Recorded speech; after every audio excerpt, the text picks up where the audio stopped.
अस्सलामुअलैकुम वरहमतुल्लाहि वबरकातुहू। हेलो दोस्तों, मैं उम्मीद करता हूँ कि आप लोग बख़ैर व आफ़ियत होंगे और अपने अपने लाइफ में बिल्कुल मस्त होंगे, मगन होंगे।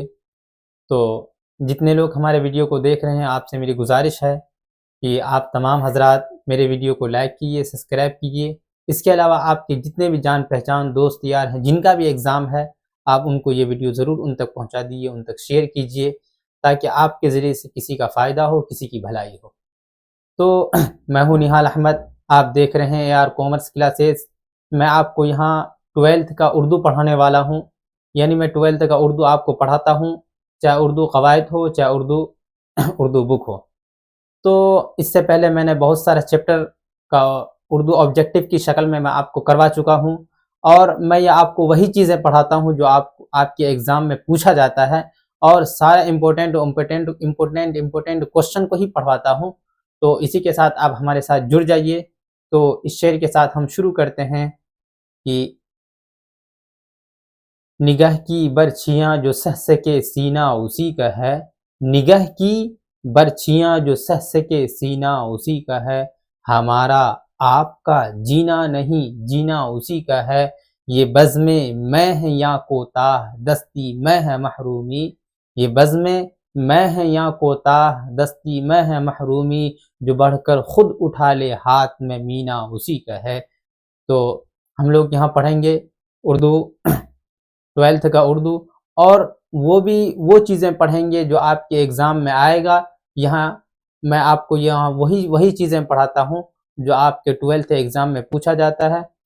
तो इसी के साथ हम शुरू करते हैं। तो आज का मेरा चैप्टर है, क्या है भाई चैप्टर? तो आज का चैप्टर का नाम है मीर अमन देहलवी। क्या नाम है भाई? मीर अमन देहलवी। और मीर अमन देहलवी ने क्या लिखे थे? बाग़ व बहार लिखे थे। और बाग़ व बहार क्या है? एक दास्तान है। क्या भाई? बाग़ व बहार एक क्या है? दास्तान है। तो सबसे पहले हम दास्तान के बारे में जान लेते हैं। दास्तान कहते किसे हैं? दास्तान कहते किसे हैं? देखिए सिंपल समझिएगा, दास्तान किस्सा गोई की कदीम तरीन नस्ली सिन्फ को कहते हैं। किसको कहते हैं भाई? दास्तान। दास्तान कहते हैं किस्सा गोई की कदीम तरीन नस्ली सिन्फ को कहते हैं। मिसाल के तौर पर किस्सा गोई का मतलब होता है पहले के दौर में जो किस्सा कहानी होता था, उसी की बातें को बयान करना, उसी बातें को बयान करना, उसी बातें को बोलना, उसी बातों को बोलना। तो उसी को क्या कहते हैं? किस्सा कहानी की कदीम तरीन। कदीम का मतलब होता है पुराना। कदीम तरीन नस्ली सिन्फ को इसी को क्या कहते हैं भाई? दास्तान कहते हैं। और ये एक तवील और मुसलसल कहानी होती है। क्या होती है? दास्तान जो होती है एक लंबी होती है और एक मुसलसल कहानी होती है, याद रखिएगा। और इसमें क्या होता है? एक ख्याली माफौकुल फितरत अनासिर की कारफाई फरमाई होती है। मतलब एक तरह से कहिए ख्याली पुलाव जिसमें पकाते हैं।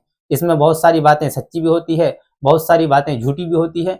तो जो दास्तान होती है, जो किस्सा कहानी होती है पहले के दौर का, तो अब ज़रूरी नहीं है कि उनमें जितनी बातें बोली जाए वो सारी बातें सही हो, बल्कि उनमें से कुछ बातें झूठी भी होती हैं, कुछ बातें सही भी होती हैं। बस दास्तान की सिंपल से तारीफ याद रखिएगा। जो किस्सा कहानी पहले का दौर होता है, हूर का, परी का, जिन्नात का, भूत का, प्रेत का, उसी को क्या कहते हैं भाई? दास्तान कहते हैं। सिंपल से याद रखिएगा। और आपके निसाब में सबसे पहले दास्तान लिखने वाले कौन हैं? आपके निसाब में सबसे पहले दास्तान लिखने वाले हैं मीर अमन देहलवी। कौन है भाई? मीर अमन देहलवी हैं। और मीर अमन देहलवी ने कौन सा दास्तान लिखे थे? तो दास्तान लिखे थे ये बाग़ व बहार। कौन सा किताब, कौन सा दास्तान लिखे थे भाई? बाग़ व बहार लिखे थे। तो याद रखिएगा। लेकिन सबसे पहले दास्तान लिखने वाले अगर वही आपसे पूछ ले तो आपको बताना है सबसे पहले दास्तान लिखने वाले कौन है भाई? सबसे पहले दास्तान लिखने वाले अगर आपसे पूछ ले कि सबसे पहले कौन, वही अगर आपसे पूछ ले कि ये बताइए कि सबसे पहले दास्तान लिखने वाले कौन है, तो आप सबसे पहले दास्तान लिखने वाले अगर आपसे पूछ ले तो आप नाम याद रखिएगा। सबसे पहले दास्तान लिखने वाले हैं मुल्ला वजही। क्या नाम है भाई? मुल्ला वजही। सबसे पहले दास्तान लिखने वाले कौन है? मुल्ला वजही है। सबसे पहले दास्तान लिखने वाले मुल्ला वजही हैं। और मुल्ला वजही ने कौन सा दास्तान लिखे थे? तो दास्तान का नाम याद रखिएगा। दास्तान लिखे थे सबरस। किस नाम से दास्तान लिखे थे भाई? सबरस के नाम से दास्तान लिखे थे, याद रखिएगा इतना।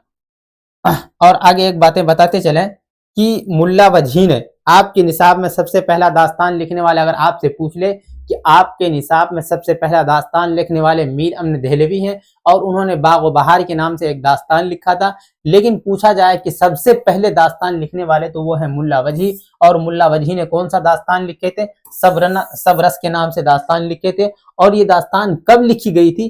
तो आप बता दीजिएगा। ये दास्तान लिखी गई थी 1632 ईस्वी में। कब लिखी गई थी भाई? 1632 ईस्वी में। वहीं अगर आपसे पूछ ले कि मीर अमन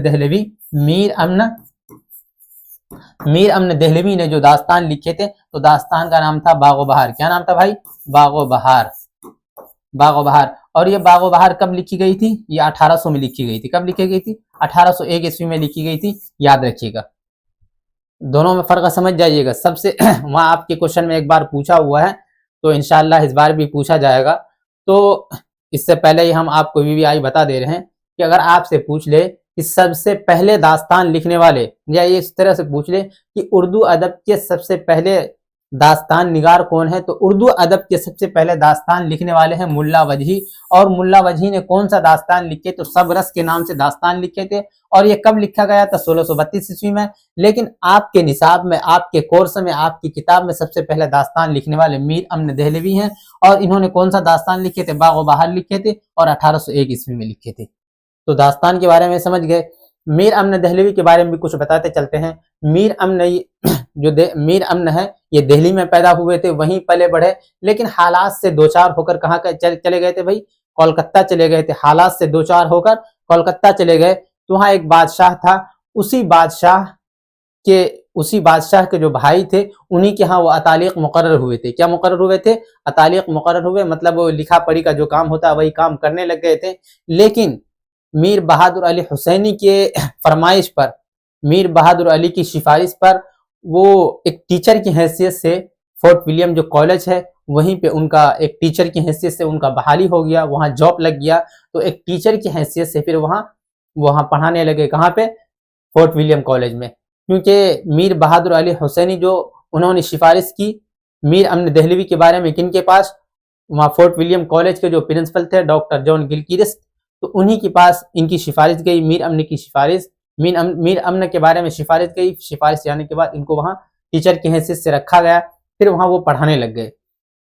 तो 1801 में ही वो कॉलेज गए, तो वहीं पढ़ा रहे थे। तो एक साल के अंदर ही उन्होंने एक किताब लिखा जिसका नाम था बाग व बहार।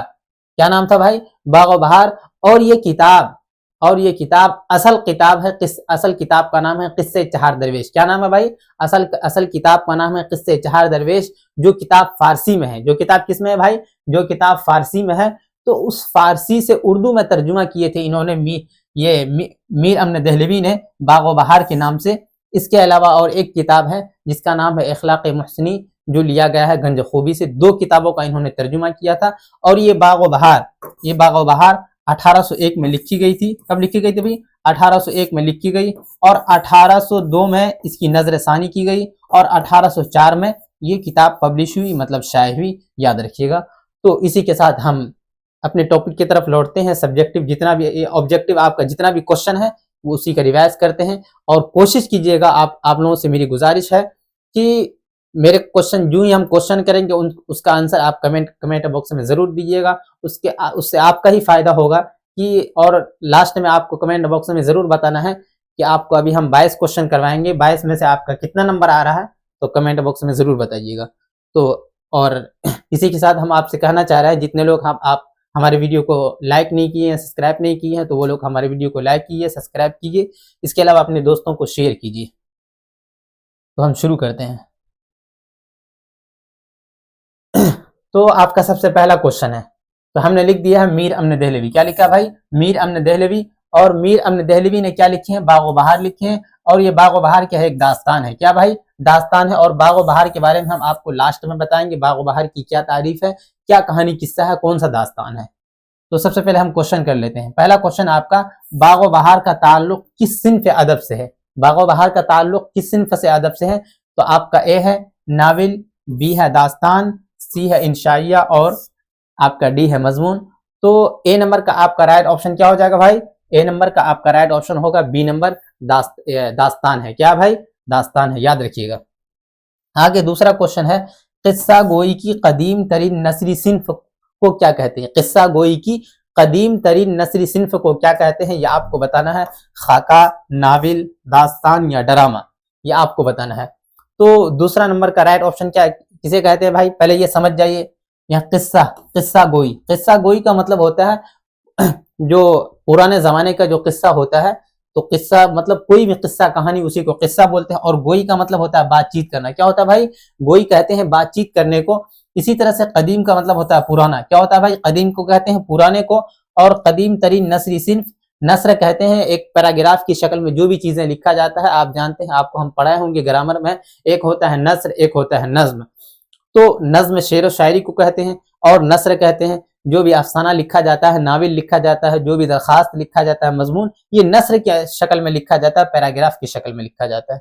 तो क्वेश्चन समझ गए। तो आपका बताइए कि ए नंबर क्या है, खाका, बी है नाविल, सी है दास्तान और डी है ड्रामा। तो आपका राइट ऑप्शन क्या हो जाएगा भाई, इसको दास्तान कहते हैं। सी नंबर क्या है, दास्तान कहते हैं। आगे 3 नंबर क्वेश्चन है आपका कि किस सिन्फ में माफौकुल फितरत अनासिर की कार फरमाई होती है। तो आपको 3 नंबर का राइट ऑप्शन क्या होगा भाई, दास्तान कहलाएगा, नाविल कहलाएगा, अफसाना कहलाएगा या नज्म कहलाएगा। तो आपका 3 नंबर का राइट ऑप्शन क्या कहलाएगा भाई, दास्तान। याद रखिएगा क्या है राइट ऑप्शन, आपका दास्तान है। आगे 4था नंबर क्वेश्चन है, शहजादे फकीर को कितनी अशरफियां देता है। शहजादा जो होता है, तो अभी उसके बारे में किस्सा कहानी बताएंगे, क्या है क्या उसका दास्तान का पूरे खुलासा। शहजादे फकीर को कितनी अशरफियां देता है, तो आपको बताना है ए 1, 2 या 3 या 4। तो शहजादे फकीर को कितनी अशरफियां देता है भाई, 1 अशरफियां देता है। कितने अशरफी, 1 अशरफी देता है, याद रखिएगा।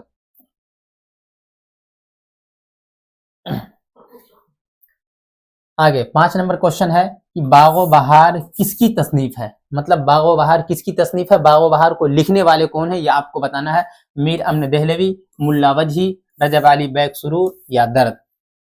तो अभी हमने आपको शुरू में ही बताया थे बागो बहार को लिखने वाले कौन है भाई, बागो बहार को लिखने वाले हैं मीर अमन दहलवी। कौन है, मीर अमन दहलवी। लेकिन वही मुल्ला वजही क्या लिखने वाले हैं, सब रस को लिखने वाले कौन है, मुल्ला वजही है, याद रखिएगा। आगे है, बागो बहार किस सन में लिखी गई थी। बागो बहार किस सन में लिखी गई थी, यह आपको बताना है। 1700 में या 1600 या 1800 या 1801 में।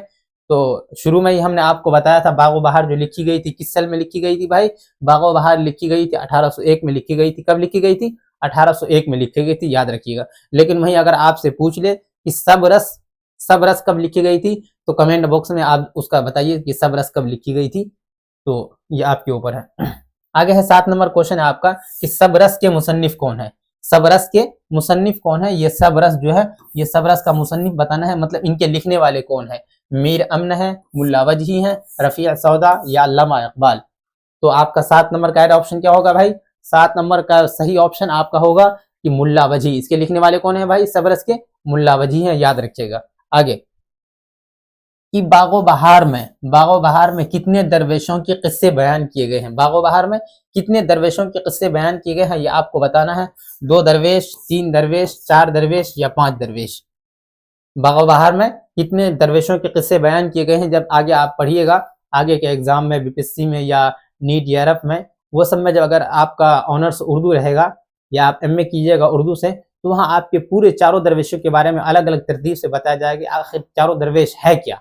बागो बहार में वो जो किस्से 4 दरवेश है, उसमें सारी डिटेल उसमें लिखा हुआ है, सारी डिटेल वहां आप पढ़िएगा। यहाँ आपकी वहां पढ़ने की असंभव नहीं है, जरूरत नहीं है, ठीक है। तो यहाँ 8 नंबर का क्वेश्चन राइट ऑप्शन क्या हो जाएगा भाई, ये 4 दरवेश। कितने दरवेश, 4 दरवेश। बागो बहार में कितने दरवेशों के किस्से बयान किए गए हैं, 4 दरवेशों के। कितने दरवेशों के, 4 दरवेशों के। आगे है आपका क्वेश्चन कि किस्से आजाद बख्त क्या है, ये किताब का नाम है किस्से आजाद बख्त, किस किताब का हिस्सा है, कौन सा किताब का हिस्सा, ये आपको बताना है। फसाने अजाइब, बागो बहार, सबरस या तमाशा। तो 9 नंबर का आपका राइट ऑप्शन क्या हो जाएगा भाई, कौन सा किस्से आजाद बख्त, ये कौन सा किताब का हिस्सा है, ये आपको बताना है। तो इसका राइट ऑप्शन होगा बागो बहार। क्या है भाई, बागो बहार है, इसकी यही आपका राइट ऑप्शन है। आगे देखिए 10 नंबर, फोर्ट विलियम कॉलेज क्या है भाई, फोर्ट विलियम कॉलेज कहाँ कायम है। कहाँ कायम है मतलब कहाँ पे बना हुआ है, ये आपको बताना है। तो कोलकाता में है या दिल्ली में है या लखनऊ में या पटना में। तो हमने अभी आपको बताया था कि मीर अमन देहलवी दिल्ली में पैदा हुए थे, लेकिन हालात से दो चार होकर, हालात से मजबूर होकर कहाँ चले गए थे, कोलकाता गए थे। लेकिन वहीं एक बादशाह के दरबार में वहीं काम कर रहे थे। फिर किसी की सिफारिश पर, मीर बहादुर अली हुसैनी की सिफारिश पर वो फोर्ट विलियम कॉलेज चले गए थे। और फोर्ट विलियम कॉलेज कहाँ पे है भाई? कोलकाता में है। राइट ऑप्शन ए नंबर होगा क्या भाई? ए नंबर है, कोलकाता में। आगे है, बागो बहार कहाँ लिखी गई थी? बागो बहार कहाँ पे लिखी गई थी, ये आपको बताना है। अलीगढ़ कॉलेज में, दिल्ली कॉलेज में, फोर्ट विलियम कॉलेज में या पटना कॉलेज में? तो 11 नंबर का राइट ऑप्शन आपको बताना है। बागो बहार कहाँ लिखी गई थी भाई? ये फोर्ट विलियम कॉलेज में लिखी गई थी। कहाँ लिखी गई थी? फोर्ट विलियम कॉलेज में लिखी गई थी। ये आपका राइट ऑप्शन है।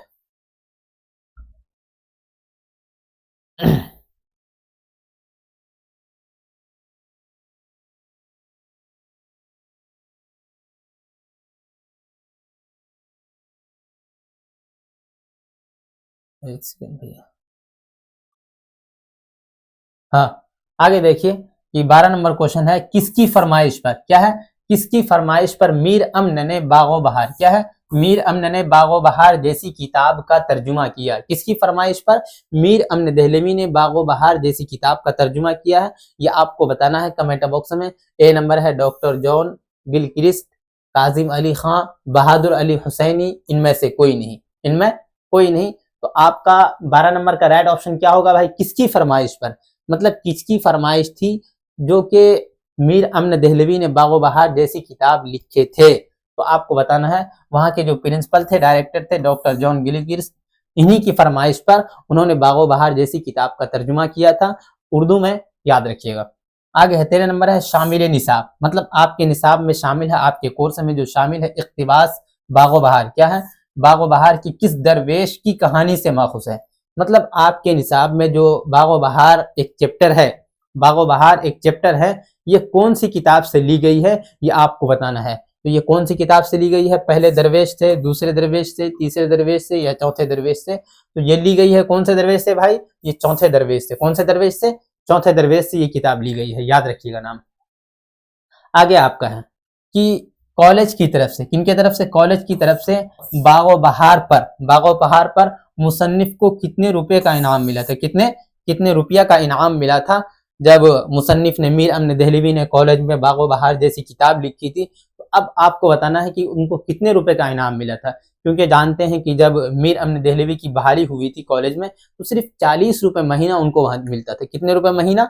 40 रुपए मंथली मिलता था उनको। 40 रुपए मंथली से कुछ होने, पूरे साल में उनको लगता है कि 500 रुपए के आसपास होता होगा।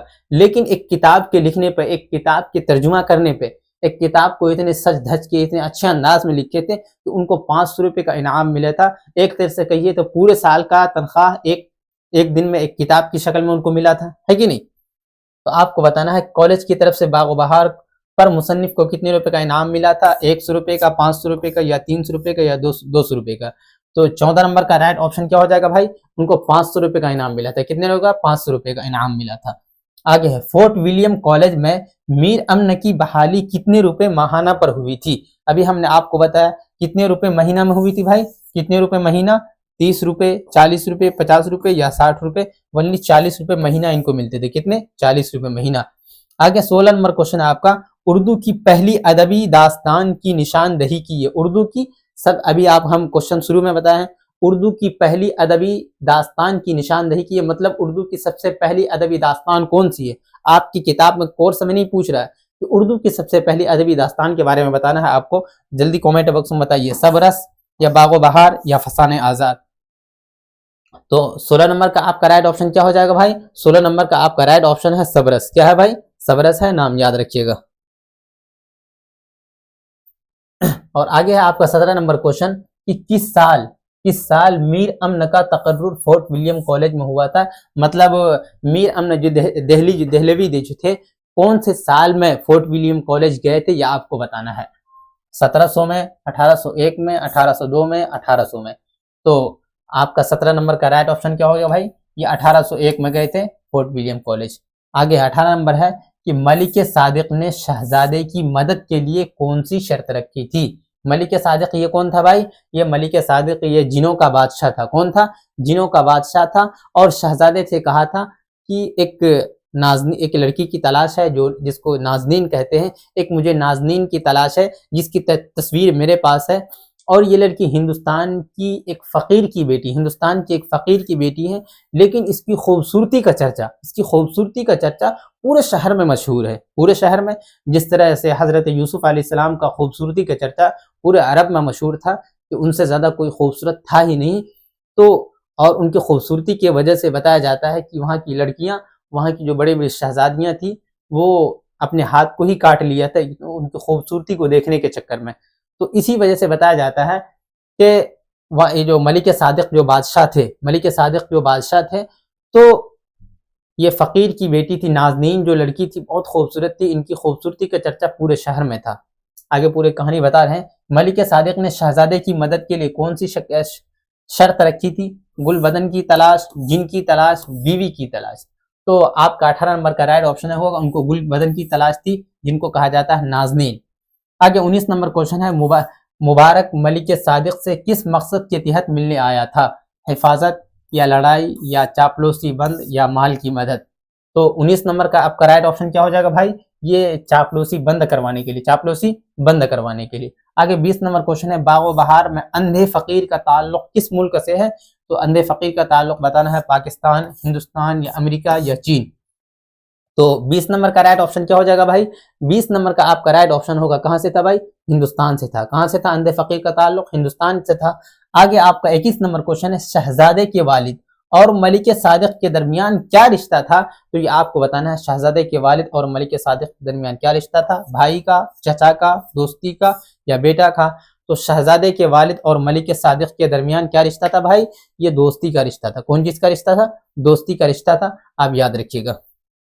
आगे है, मीर अमन का तखल्लुस क्या था? मीर अमन का, क्योंकि तखल्लुस कहते हैं शायर हजरात का जो बहुत लंबा चौड़ा नाम होता है, उसी छोटे नाम को जो इस्तेमाल करते हैं एक शेर के आखिर में, उसी को बोलते हैं तखल्लुस।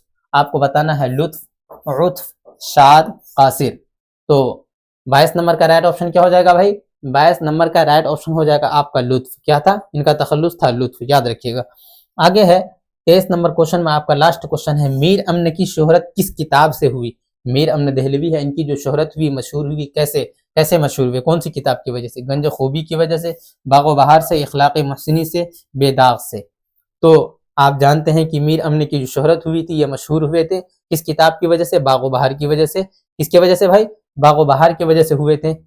तो यह आपका 23 क्वेश्चन आपका कंप्लीट हुआ। सारा इंपॉर्टेंट क्वेश्चन है। तो आपको कमेंट बॉक्स में जरूर बताना है कि आपने जो 23 क्वेश्चन अभी टिक टिक किया, आप हमने जो आपको बताया, तो उनमें से 23 में से आपका कितना सही हुआ, आप कमेंट बॉक्स में जरूर बताइए। इसके अलावा आपकी जान पहचान में से जितने भी दोस्त तैयार हैं, उनको जरूर ये वीडियो शेयर कीजिए।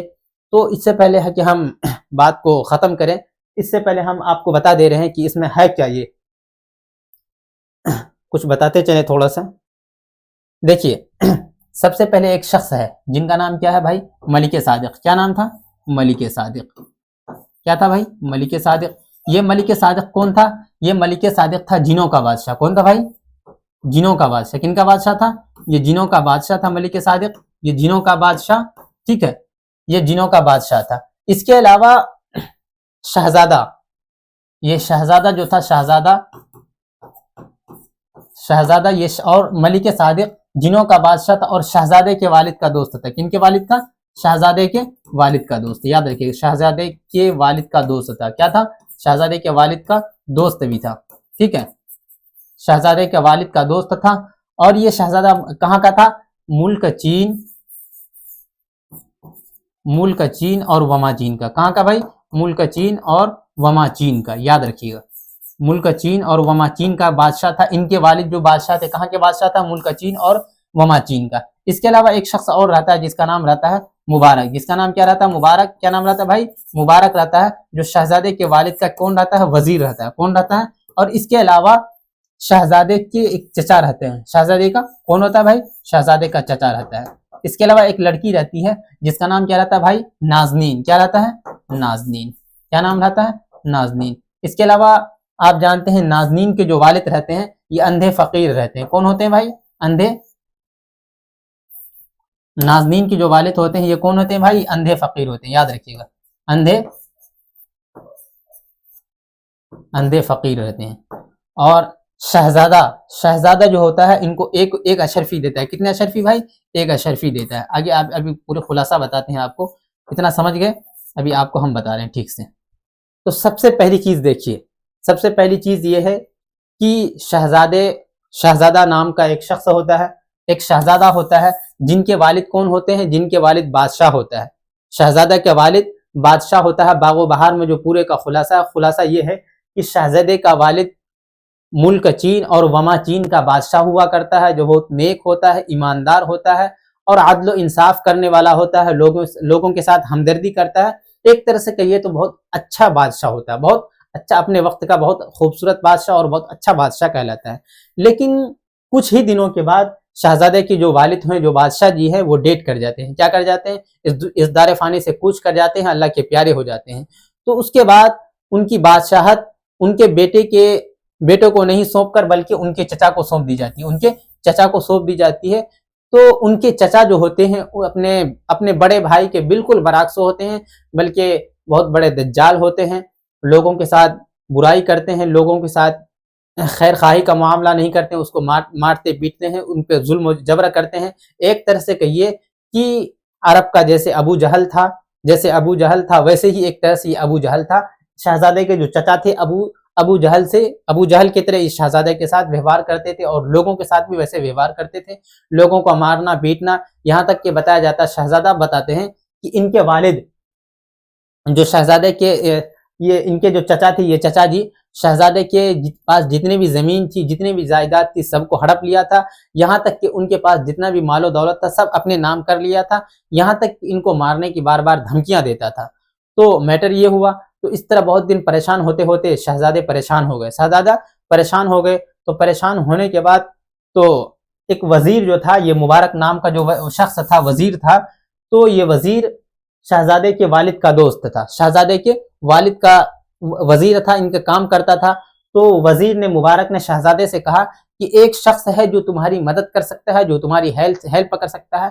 तो शहजादे ने पूछा मुबारक से, आखिर कौन शख्स है? तो कहा कि एक शख्स है जिनका नाम क्या है भाई? जिनका नाम है मलिक सादिक है। और ये मलिक सादिक कौन है? जिनों का बादशाह है और तुम्हारे वालिद के दोस्त भी है। क्या भाई? ये जिनों का बादशाह है और तुम्हारे वालिद का दोस्त भी है, हो सकता है वो तुम्हारी मदद करे। कहा कि ठीक है। तो किसी दिन टाइम निकाल के दोनों कहाँ गए? दोनों वहां गए मलिक सादिक के पास। मलिक सादिक के पास जाने से पहले इन्होंने, हर कोई किसी इंसान के पास जाता है तो कोई तोहफे या तहाइफ लेके जाता है। तो इसी तरह से जब शहजादा मलिक सादिक के पास जाने लगा तो अरब की सबसे मशहूर चीज आप जानते हैं कि वहाँ की खजूर बहुत मशहूर है। तो उन्होंने कुछ खजूर लिया, अतर लिया और इसके अलावा दीगर तहाइफ लिए। तहाइफ लेने के बाद बादशाह मलिक सादिक के दरमियान हाजिर हुए। हाजिर होने के बाद तो उन्होंने सारा माजरा बनाया। माजरा बताने के बाद उन्होंने कहा कि आप हमारे जो वालिद थे, आपका दोस्त था, इनकी वजह से आप हमारे पास आए हैं। आप आप हमारी, मलिक सादिक से कहा कि आप हमारी कुछ न कुछ मदद कर दीजिए। तो मलिक सादिक तैयार हो गए, मलिक सादिक मदद करने के लिए तैयार हो गए। आप जानते हैं कि ये दुनिया में बगैर मफाद के, बगैर फायदे को कोई किसी का हेल्प, कोई किसी का मदद नहीं करता है, ज्यादातर देखा जो जाता है। तो मलिक सादिक ने कहा कि ठीक, हम तुम्हारी मदद कर देंगे, बस एक शर्त के साथ। एक शर्त, वो शर्त क्या है? मुझे एक लड़की की तलाश है, एक नाजनीन की तलाश है, जो कहाँ के रहने वाला है? जो हिंदुस्तान का रहने वाला है। कहाँ का रहने वाले? जो हिंदुस्तान के रहने वाली है, जो हिंदुस्तान के रहने वाली है और बहुत ज्यादा हसीन है, बहुत ज्यादा खूबसूरत है। तो शहजादा ने कहा कि ठीक है, हम कर लेंगे। कहा कि एक लड़की है जिसको तुमको मेरे पास लाना है और ये हिंदुस्तान की रहने वाली है। कहा कि हम पहचानेंगे कैसे? तो मलिक सादिक ने शहजादे को एक तस्वीर दिया। कहा कि ये उनकी तस्वीर है, तुमको अमानत के तौर पर, बार बार उनसे कह रहा कि तुम अमानत के तौर पर उनको मेरे पास लाना है, क्योंकि उनकी खूबसूरती का पूरे शहर में चर्चा था। तो कहा कि ठीक है। तो मलिक सादिक ने कहा कि तुम इस नाजनीन को लाओ, इस लड़की को लाओ, हम तुम्हारी ये गुल बदन को लेके आओ, हम तुम्हारी जितनी भी ख्वाहिश है, जितनी भी चीजें हैं, हम तुम्हारे वापस दिलवाएंगे और तुम्हारा जितने भी काम है हम पूरा कंप्लीट करेंगे। कहा कि ठीक है। तो शहजादे जो है 7 साल, कितने साल भाई? 7 साल के अरसा के बाद ये लड़की मिली। कितने साल के बाद? 7 साल के बाद। 7 साल की खोज के बाद, 7 साल तक रेगुलर खोजते रहे, पूरे हिंदुस्तान के चक्कर लगाते रहे। तो बताया जाता है 7 साल की खोजने के बाद तब जाके ये नाजनीन मिली। तो 7 साल के अरसे के बाद यूं ही उन्होंने नाज़नीन को देखा, शहजादे ने खुद वो भूल गए कि हम किस मकसद से आए थे और हम क्या करने आए थे, लेकिन फिर भी संभलते संभलते किसी तरह से संभले और फिर जाके उस नाज़नीन को मलिक सादिक के हवाले किया। हवाले करने के बाद तब जाके मलिक सादिक ने उनकी जितने भी ये था तमन्ना था, जितनी भी जायदाद को उनके चचा ने हड़प रखा था, उनकी मालो जायदाद जितने भी सारे सामान को उन्होंने उनको वापस दिलाया। ये आपका एक कहानी किस्सा है। इसके बीच में शहजादे को अंधे फकीर जो है, अंधे फकीर मिल जाते हैं। अंधे फकीर जो मिलते हैं तो कहता है कि बेटा तुम ऐसा लग रहे हो कि इस शहर का बाशिंदा नहीं हो, मतलब हिंदुस्तान का रहने वाला तुम नहीं हो, बल्कि तुम क्या लगती हो, एक मुसाफिर लगते हो। तो शहजादे क्या करता है, अंधे फकीर को क्या देता है भाई, अंधे फकीर को एक अशरफी इनाम में देता है और ये इस लड़की का पता बताता है। तो ये आपका मुकम्मल कहानी किस्सा है। तो इस तरह से इसी बात पर हम अपनी बात को ख़त्म करते हैं कि इस शेर के साथ बार बार हम ये शेर पढ़ते हैं कि हिनाई दस्त पे मोती सिया बादल न बरसा, हिनाई दस्त पर मोती सिया बादल न बरसा, बरस कर छट गया बादल था जो निकल आया।